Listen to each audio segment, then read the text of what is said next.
Ngibingelele kuwe laleli, ngiyathemba ukuthi uyaphila. Mina ngizocela kuwe laphana-ke ukuthi uma ngabe usamusha leli khasi-ke wenze okulungile-ke laphana-ke ucindezele ibhathini elibhalwe ngokubovu-ke elithi subscribe button. Subscribe-ke akubizi imali, kumahhala nje, wakhe ngisho nesenti-ke elimnyama-ke leli khona ezilethela zonke iy'ndaba esikulethela zona kulo leli khasi-ke leli.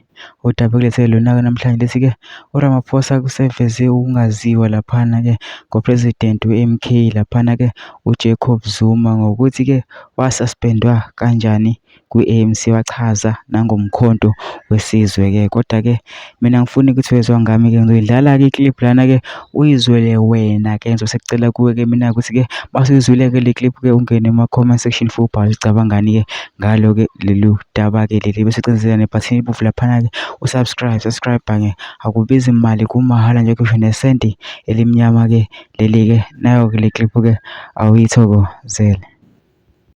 As we speak now, Jacob Zuma has been suspended by the African National Congress because he said that he is going to support this party, which many of us believe he has formed.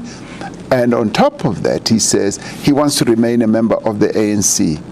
And the ANC constitution does not allow that. Once you define yourself as being allied to another party, you bring into question your own membership, and that is why the NEC took the decision that it has taken.